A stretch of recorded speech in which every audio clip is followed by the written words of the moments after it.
Bonjour et bienvenue dans cette vidéo qui sera consacrée au bilan énergétique d'une transformation nucléaire. Donc, toujours dans le cadre de la physique nucléaire. Donc, passons maintenant à l'énoncé de l'exercice. Le noyau de polonium 84-210 se désintègre spontanément pour se transformer en un noyau de plomb PbZ206 avec émission d'une particule alpha. Cet exercice se propose d'étudier le bilan énergétique de cette transformation ainsi que l'évolution de cette dernière au cours du temps. Alors on donne l'énergie de liaison du noyau de polonium, E est égal à 1,6489 fois 10 à la puissance 3 MeV. Énergie de liaison du noyau de plomb 206, E égale 1,6220 fois 10 à la puissance 3 MeV. Et l'énergie de liaison de la particule alpha, E de alpha est égale à 28,2989 MeV. On désigne par T1,5 la demi-vie du noyau de polonium 210. Première question. Écrire l'équation de cette transformation nucléaire en déterminant le nombre Z.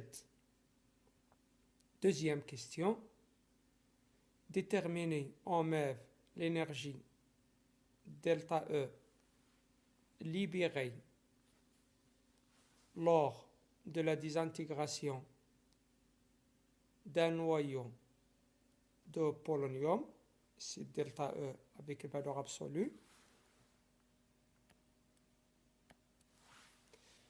soit N0 de polonium, le nombre de noyaux de polonium dans un échantillon à l'instant T est égal à 0, et NPO, c'est le nombre de noyaux restants dans le même échantillon à l'instant T, ça veut dire le nombre de noyaux non désintégrés. La courbe ci-dessous représente les variations de Ln de N0 sur N en fonction de temps. Voilà la courbe.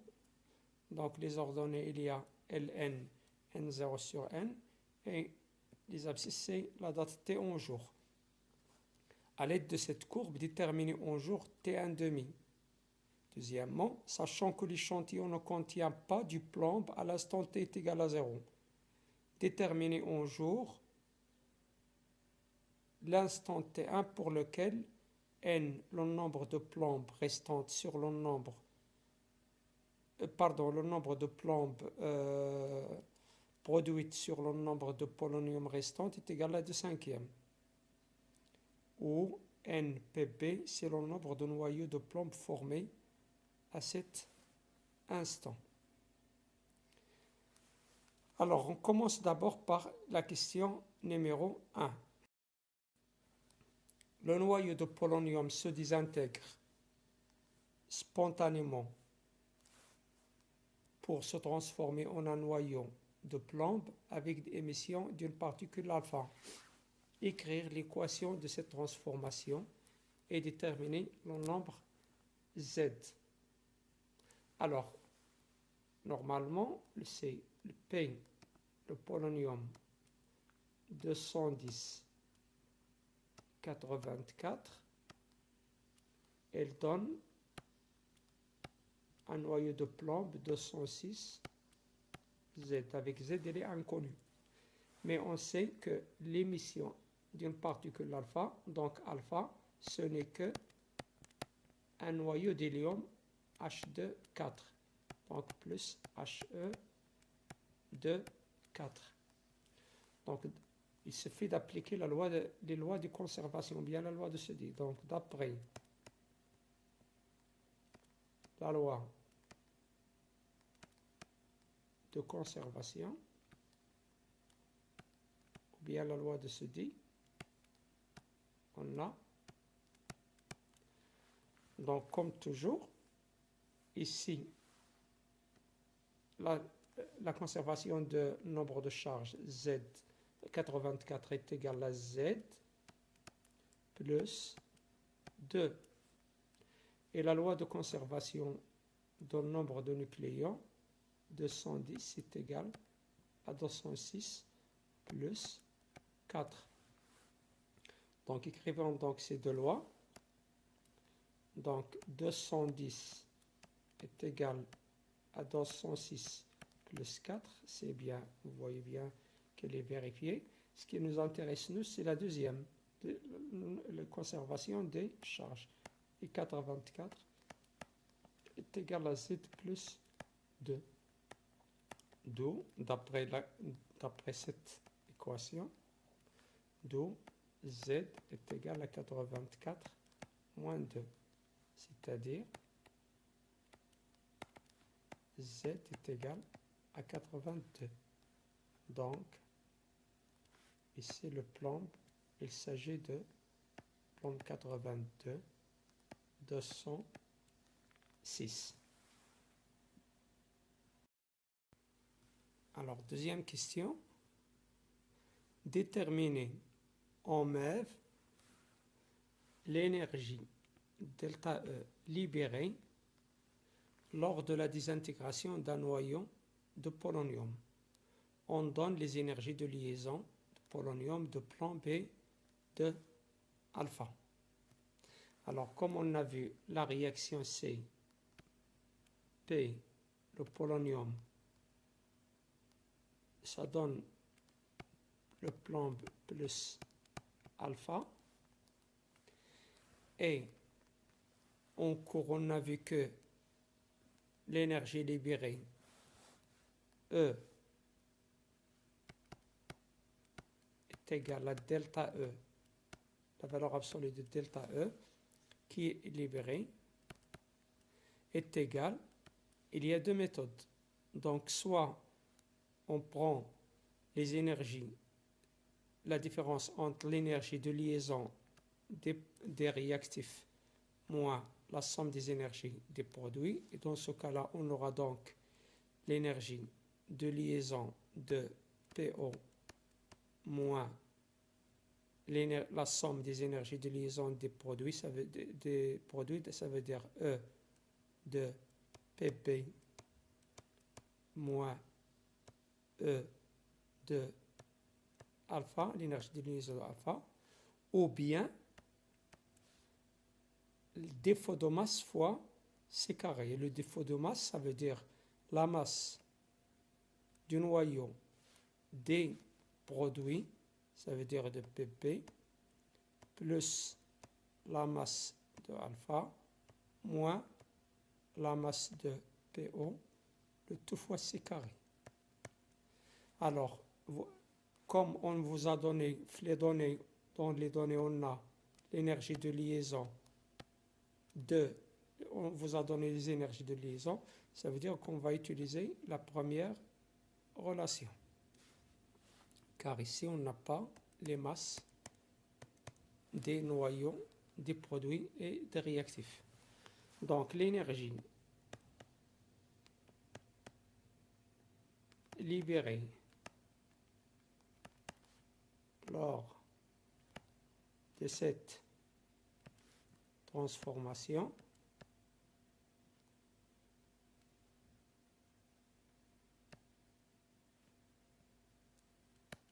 est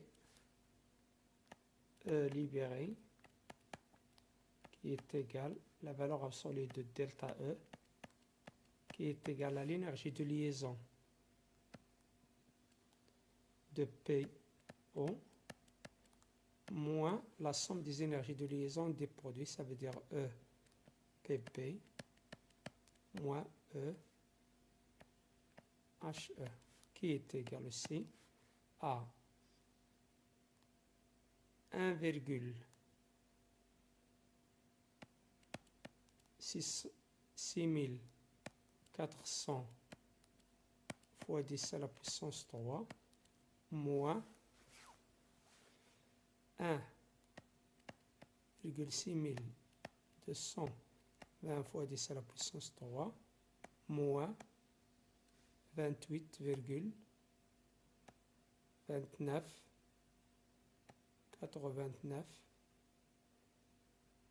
le tout MEV. Alors donc, tout calcul fait, on trouve donc c'est la valeur absolue, bien sûr. Toujours, c'est la valeur absolue. Moins la valeur absolue de moins 5,3989 MeV. Donc, il est égal à 5,39 MeV.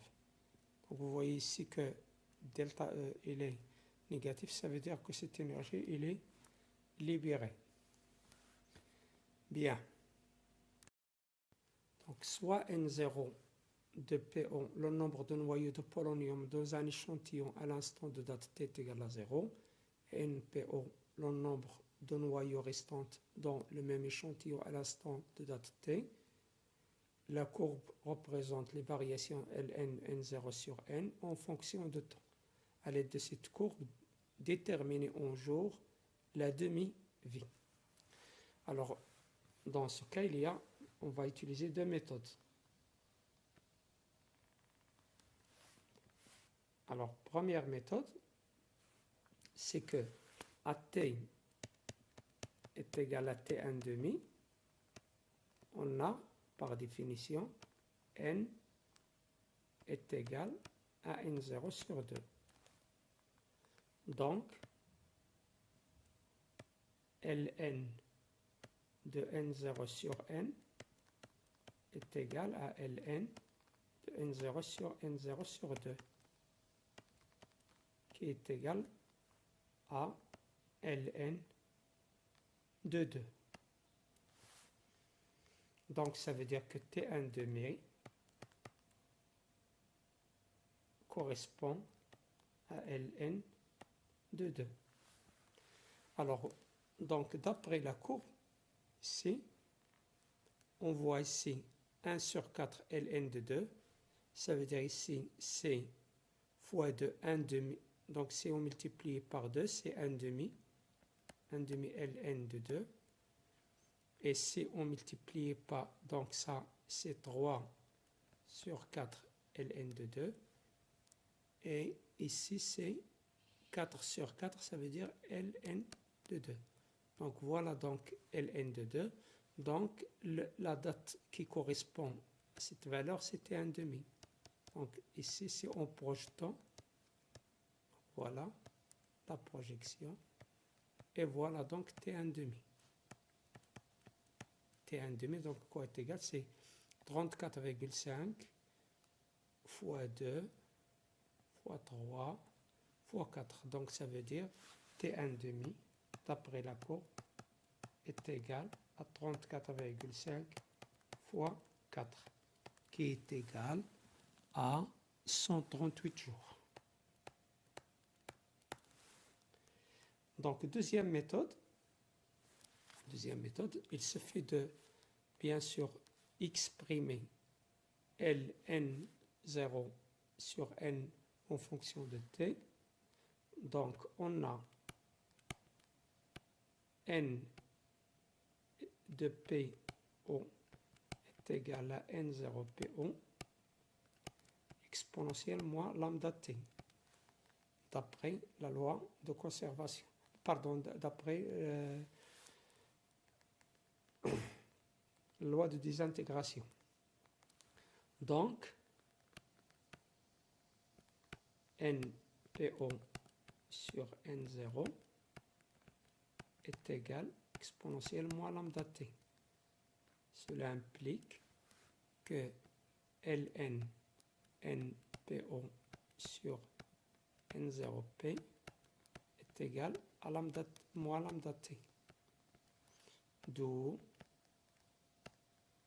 donc, en inversant l'inverse de N0P sur NPO est égal à lambda t. Avec lambda, c'est Ln de 2 sur T1 demi. Donc, Ln de N0PO sur NPO est égal à ln de 2 sur la T1 demi fois T. Donc voilà l'expression de ln n0 sur n en fonction de T. Or, d'après la courbe, donc ça c'est une relation mathématique, d'après la courbe, ou bien puisque la courbe est une droite qui passe par l'origine, on a ln n0p sur n PO est égal à k fois t. K c'est la constante, ou bien c'est le coefficient directeur. Alors, d'après 1 et 2,